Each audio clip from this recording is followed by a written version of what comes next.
Hi everybody, this is Lainey from Hilltop Home Place. We just moved to our new property just to start living here. We owned it since August of 2022, but we just moved in to start living here on December 28th of 2022.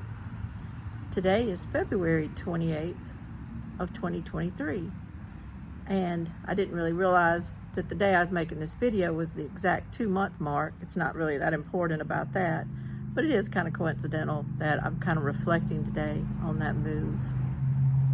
I've learned that whenever you're moving, you start having to process everything in your house, and you start having to really look at each individual thing and try to figure out what is so important about this item that you're looking at when you're going through everything, that you might decide to spend money to put it in storage, or to spend time and energy packaging it, or even to cull it. You might decide to cull it.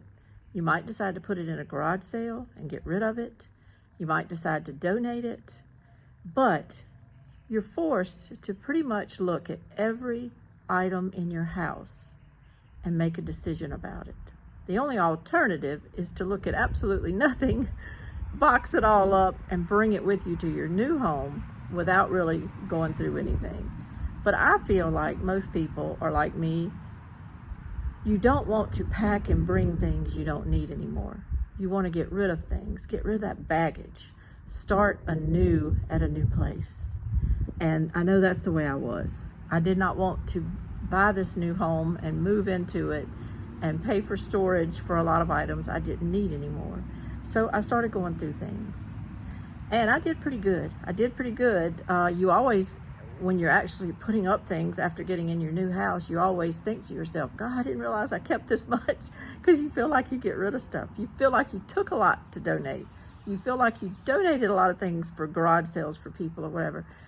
And yet you're still overwhelmed when all the stuff you decided to keep makes it to your house.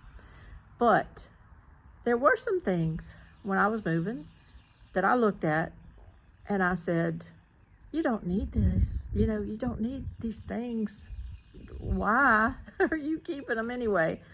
Some things had been in boxes in the top of my closet because somehow they made it through the last move without me getting rid of them. And then here they are again. I'm looking at them again and I'm thinking, what do you need this for? What do you need these little items for? But they made the cut. They made the cut. Let me show you just one little box of items that I'm talking about.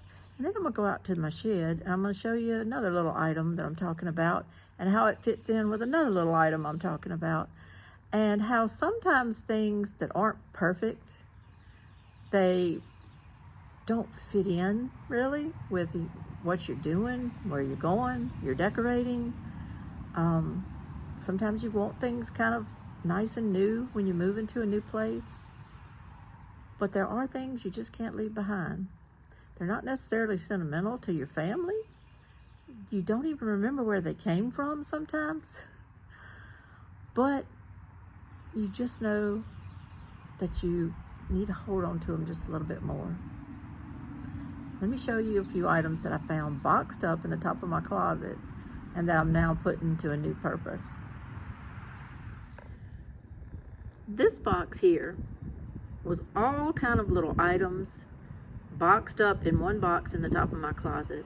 And what they basically are just pieces to what is probably 4 or 5 or 6 nativity sets that got busted up somehow. And I don't have the creches anymore. I don't have anything, the structures that the nativity sets go in. But I have pieces. I just have all kind of pieces. And I have 4 or 5 of these little Christmas houses. They're just little houses from way back, kind of retro decorations. They were made to hang on a tree, but they're broken.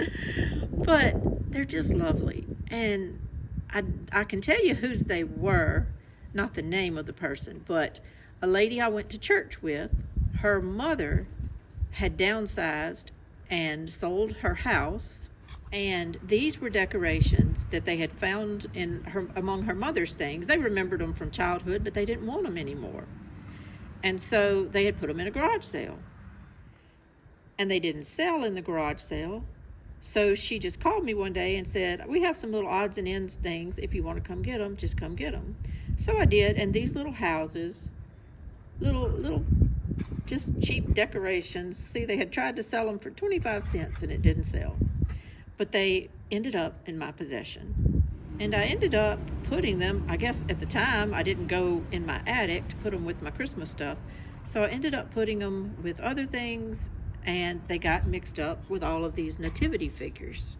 And that, see, I don't even know what that is or where that came from. It looks like a little Swiss kind of alpine looking decoration. But for some reason I'm keeping it. I just didn't want to throw it away. And down here are all kind of little figures from nativity sets. The shepherds, the animals. That looks like Joseph there. And a sheep. And some of these are from old looking sets. I probably bought them at antique shops or something. I have 7 or 8 baby Jesus figures in here, all in different colors. Some of them are ceramic looking, kind of like this. Some are plastic. Some are larger. This one's a pretty big figure. Obviously it went to a bigger nativity set. I even have some old figurines here. And I remember that I got this one from the estate of my husband's Papa's first cousin in Meridian, Mississippi. And this is one of those figurines that was made in occupied Japan. But I don't really decorate with lots of whatnot shelves anymore. I don't really put out things that I have to dust so much like this anymore. So she went into the box. This is a statue of Jesus with his Sacred Heart, but look at his little hand. It's broke. It's broke. It's not a perfect statue, but I didn't want to get rid of it. How can you walk to the garbage and throw away a little statue of Jesus? How can you do that? So I kept it, and it's in the box. Here's a little bitty, I'm talking little bitty nativity scene. Look at the little people. They're just little slices of plastic, but they've stayed intact. They've stayed intact, and they've stayed glued on here after all these years. And it made it to the box. I could go on and on. What I decided to do with all of these things and all of the little miscellaneous pieces that I just showed you was, instead of just keeping them boxed up, I decided to get them out. I decided I was going to make a little box for my grandkids, and they could play with all these. And if they broke them, they broke them. You couldn't hurt them as far as scratching them. Some of them are very scratched up. But I just decided that let them have them. Let them have them, let them play with them, let them use them. It's a great way to teach them about the Nativity and the birth of Christ. It's a great way to teach them about a lot of different things, because there's miscellaneous things in here. And the animals, you could just show them the animals and just let them play.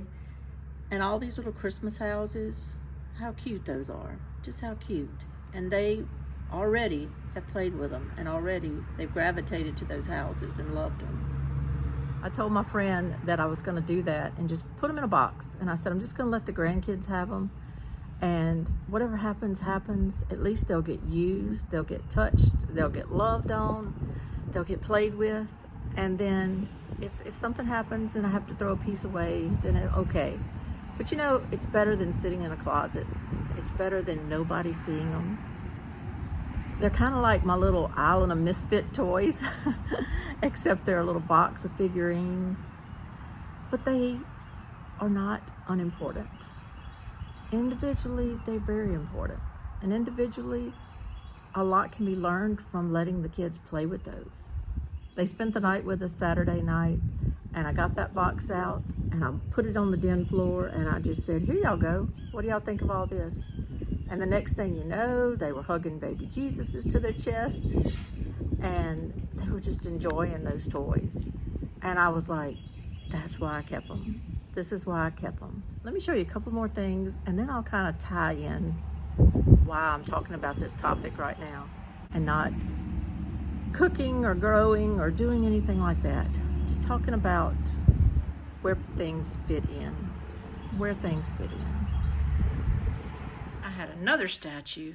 This is a statue of Mary, the Blessed Mother, that my aunt gave me.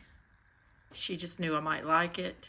It's very old, but obviously she broke. And I have her head right here. It's a very, very old statue. My husband knocked it over when he was mowing and broke it. And we glued it back on and fixed it. And then my sister knocked it over when she was at my house one day, and she said, "Oh no, I broke your Mary." And I said, "No, she was already broke." So we're going to fix it again. We're going to fix it again. Things like this could be just cast aside. They could be cast aside. I brought this statue with me as well. This statue my husband got for me one day just when he was off work. Painted it white. It was just concrete gray. He painted it white, and of course it needs repainting. But one of her arms got broke off. Sometimes statues fall over and they just get broke off. I need to get a water hose out and knock off a lot of that old paint and then repaint it again with some enamel. But it could be beautiful. But I didn't want to get rid of it because just because it's not perfect doesn't mean it can't be beautiful at my house. I also had to decide if pieces that were here before fit in, like these two little ornamental pieces.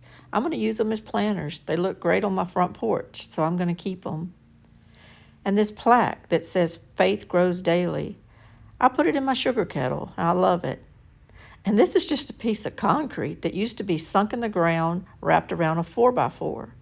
The 4x4 is gone, but I decided to keep it. I'm going to plant some zinnias in the middle of it, and I put it in my flower bed, and eventually things are going to be growing around it.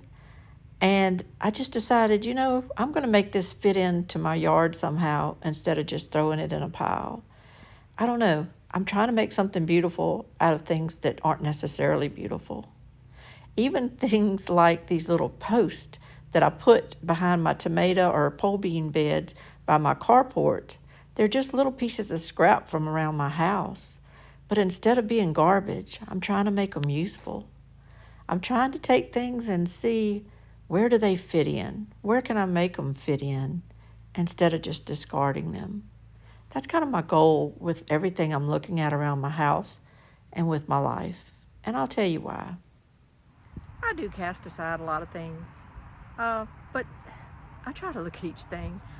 I have this two sides of me. I don't want to become a junk collector, but yet I do want to hold on to some things until I just feel this peace about giving them away. If you don't have peace about giving something away, then there may be a reason. So I kind of like to find out what that reason is. Where I'm going with all this today, though, might be a complete flip-flop from what you're thinking. I know I was showing a lot of statues. Seems like a statue theme, but those were just some things that I had that I chose to bring onto this property, even though they were broken, even though they weren't perfect, and I will put them back in service, just like I did all the little nativity and Christmas figurines, and they're already back in service because my grandkids played with them so much Saturday night that I know they're going to ask about them the next time they come, so they're back in service. What has been on my mind today, though, is something that happened to me a while back, and it's just always kind of made me try to ask myself questions. Where do you fit in? Where do you fit in? When I still lived at my other house before we sold it, I was doing some videos on my summer gardening, and a channel that I really, really respected. I still listen to it. I love the channel. I love the people. All of a sudden, I had no idea they ever had watched one of my videos, and I don't know that they had, but on a certain video, all of a sudden one day, the man commented to me and said, "Hey, you got a cool channel." He said, "I'm going to tell my wife about this, that she might love this, want to talk to you or whatever." And I knew that on their channel, they did show a lot of their work at home, but they also interviewed people, and they do have a passion for shining a light on small channels. So I was kind of dumbfounded when I saw him in the comments. I was dumbfounded, and I was happy. I was happy because I'm like, when I started doing YouTube, I did it to hopefully grow a channel to start making some extra income. I had always been used to making money. I had always worked. Even when I didn't work after my son died, I still built furniture.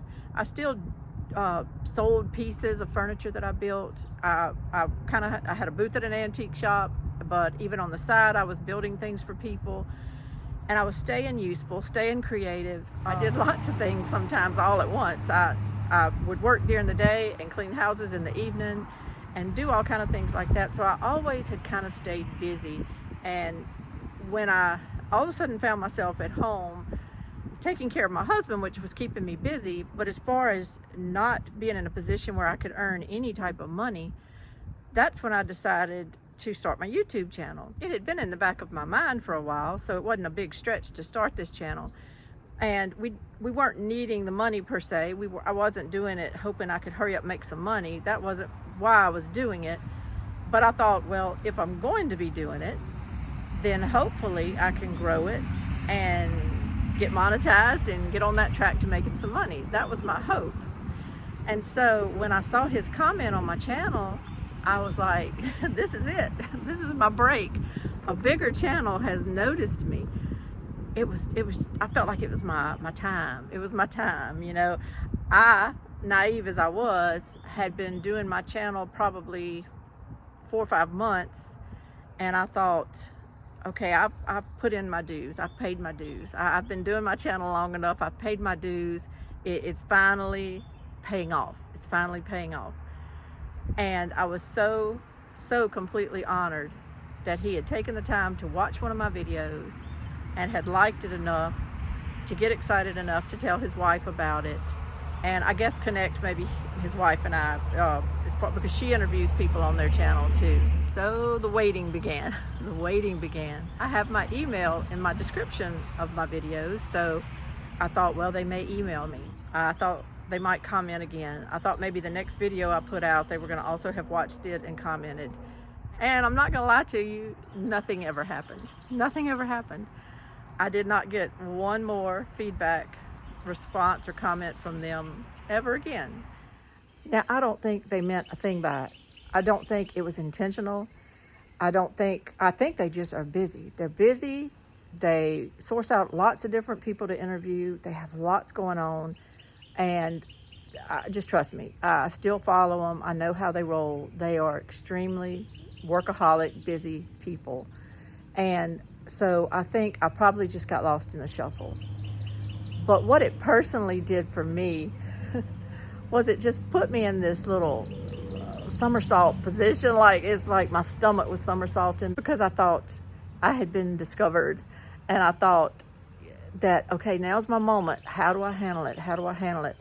Let me do some mock interviewing with myself, because I know how he interviews people, and I know kind of the questions he asks. And I thought, let me ask myself some of those questions. And that's what tripped me up. I tripped myself up. I can do that. I tripped myself up. I started asking myself questions that I thought he would ask.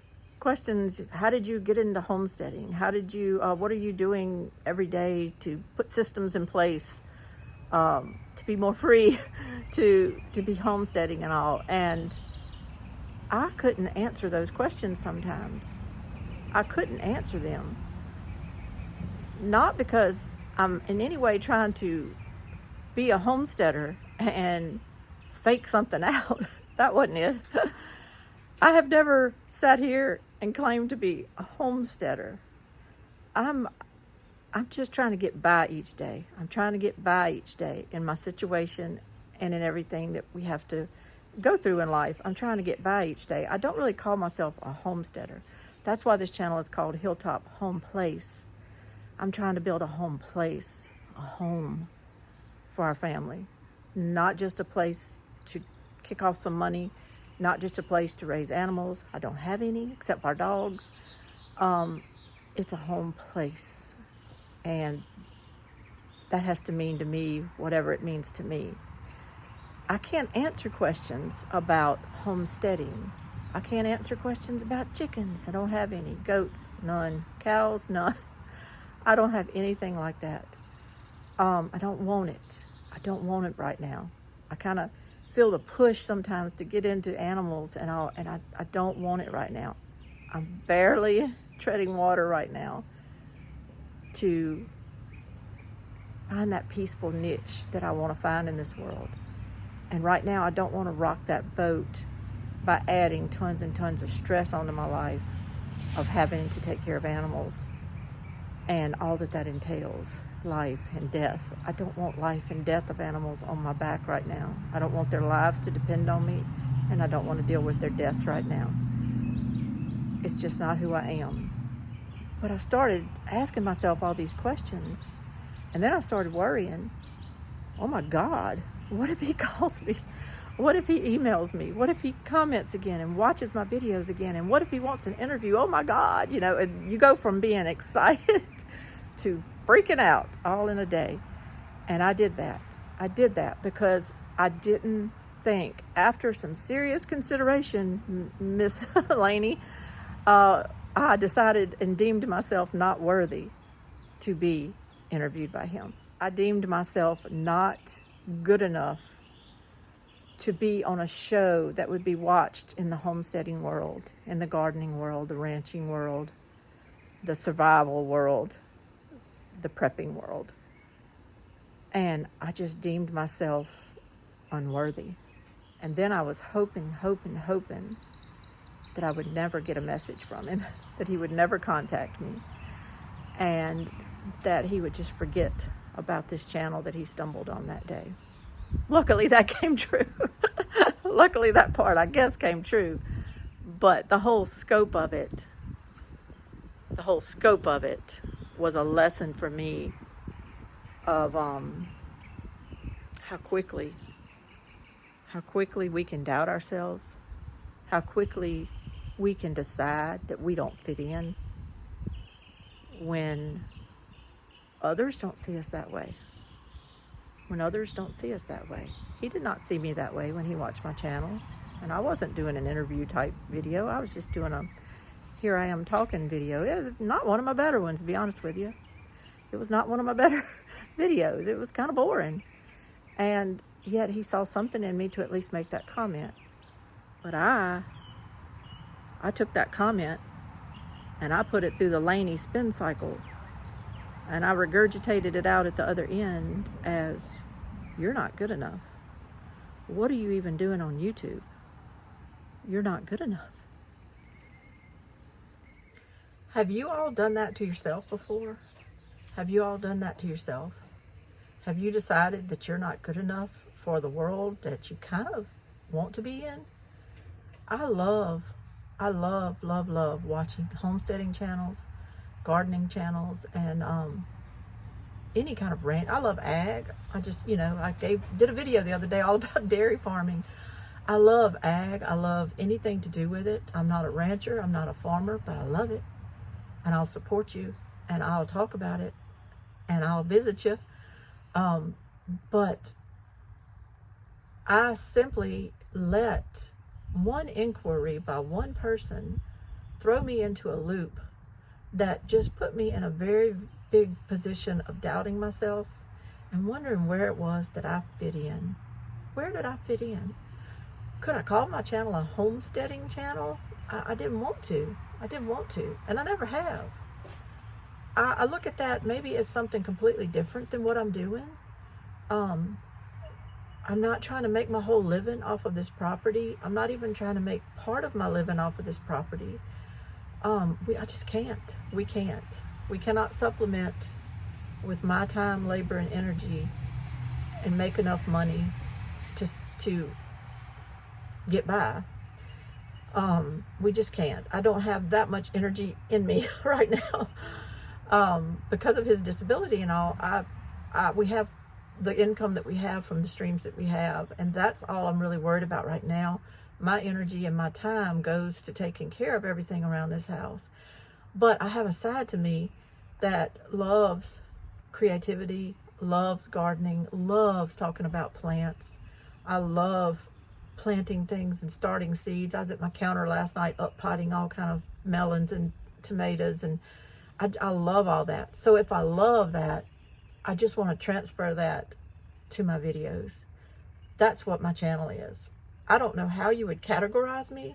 At the top of YouTube, you can sort the videos you want to see into like seeds, gardening, homesteading. I don't know where they have me. I don't know where they have me. I don't know where I would pop up under what category you would click on at the top of the YouTube screen to find me. I'm not really sure. I guess they would put it under homesteading because I have home place in my name, but I'm not really sure. But the thing is, I've gotten better since that day when I got that comment. I've probably made 60 more videos since then. I've gotten more confident. I've gotten more secure in who I am, even if I can't really label myself, much less tell you how to label me. I am just me. I'm just me. Where do you fit in, Lainey? Well, I don't know.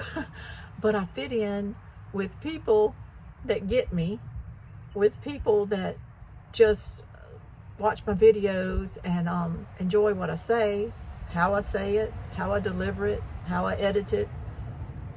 And I never know how that's going to land. I'll think a video is fantastic and I might get 40 views. I'll throw a video up there that didn't take me very long to edit it, and that I was just trying to get it done so that I could cook supper. And that one may get 1,000 views. And I have no idea why or how. So if I can't figure out exactly all that stuff for YouTube, how can I be something I'm not just to generate views and stuff? Because I don't really know how it all works. I don't. And I don't want to figure it out. I just want to be me. I just want to be me. I want to enjoy my home place. I want to enjoy these visits that I have with you. I want to fit in with people who I fit in with. And I won't know if I fit in with them until you watch me. But if you watch me and enjoy it, then we fit. And if I end up with a whole bunch of viewers, that's fine. If it takes my channel a while to grow, that's fine. Because I'm kind of like those toys that sat up on the shelf for all those years. I think it takes a while sometimes for us to know our place and to be comfortable in our place. I think the reason that he might have never called me back was because God knew I wasn't ready, and God knew it was going to throw me for a loop to all of a sudden be cast in this bigger platform and put on this national viewing platform that maybe I wasn't ready for. And I probably wasn't ready for it. So I had to marinate for a while. I had to marinate, kind of like that box of figurines up on that shelf. I just had to sit there for a while. I had to do my thing. I had to find out who I am on this platform. Who is Lainey? Who is Hilltop Home Place? What are you going to share? What are you going to show? How are you going to edit? How are you going to do things? I had to kind of find my own way. I think if I had been cast out there too soon, or maybe it's never going to happen. I'm okay with that too. I wasn't okay with it a while back because I wanted to grow the channel fairly quickly so that I could start an income stream. Well, I don't think that's what God wanted for me. I don't think it is. And so time had to go by. I had to get comfortable with me and with my life and with my channel. And now I can just kind of say, if someone were to ask me, okay, where do you fit in? What do you have to offer the homesteading world or whatever? I think he's just put me in a position where I'm here, where I'm here just to offer you my views on how I do things, how I plant things, how I grow things, my views of life, my views of this country and freedom, my views on him, and how to take some of the things in this world that look broken and give them beauty and give them life. And that's what I'm hoping to do on this home place, And it's a journey, because you don't wake up every morning with a clear plan of action. You just wake up hopefully full of hope, and hopefully ready to walk the walk that he set before you for that day. I struggle every day because there's still times I don't think I fit in. I still struggle with being able to get outside and get done what I need to get done during the day. And other people are just ripping and running and doing and turning just a few acres of land into these wonderful homesteads in just a couple of months. And I'm sitting here trying to struggle just trimming some trees sometimes. And there's a lot on my plate. There's a lot on everyone's plate. And I guess what my channel will just show is how an ordinary person is trying to find her groove and trying to find where she fits in, and just sharing that journey with you. I guess that's where I fit in. I'm just sharing that journey with you. And I hope that the people that do follow me and that do enjoy this channel will just stick in there with me. I think I have some great followers, subscribers, I guess they're called in YouTube world. I have some great subscribers, and I have a lot of people that have been very, very good to me, and I appreciate it. So that's where I fit in, I guess. Where do you fit in? Where do you fit in this world? Did anybody ever watch that movie a few years back, Cheaper by the Dozen, with Bonnie Hunt was the mom, and her little boy Mark, the one that had the frog and that got lost and caused the whole family to have to go up find him and everything. But he hugged his mom at one point, and he said, I just don't know where I fit in, because they had so many children, and he said, I just don't know where I fit in. And she pulled him in close to her stomach, you know, and she said, you fit right here. You fit right here. As long as I fit in with God, as long as I fit in as a mom, as a wife, as a grandma, as long as I fit in my little world, I'm just going to try to convey that on here. And I hope my channel will fit into your world. And I hope it'll grow. But I want it to grow as God wants it to grow. I want it to grow in a way that doesn't change me, in a way that doesn't cause me to question myself. I'm just me. I'm just me. This has been a little bit of deep talk today. Didn't mean for that to happen. But we're not the land of misfit toys in this world. We all have a purpose. We have a purpose and a calling from God. And I have that too. And I don't need to be questioning myself all the time. I don't need to be letting other people kind of cause me to have doubt in my mind, even though it was with the best of intentions. So this is Lainey from Hilltop Home Place. I hope you'll give this some thought, and I hope you'll know that you fit in this world. You fit in. If you can just imagine God giving you a big old hug, you fit in right there.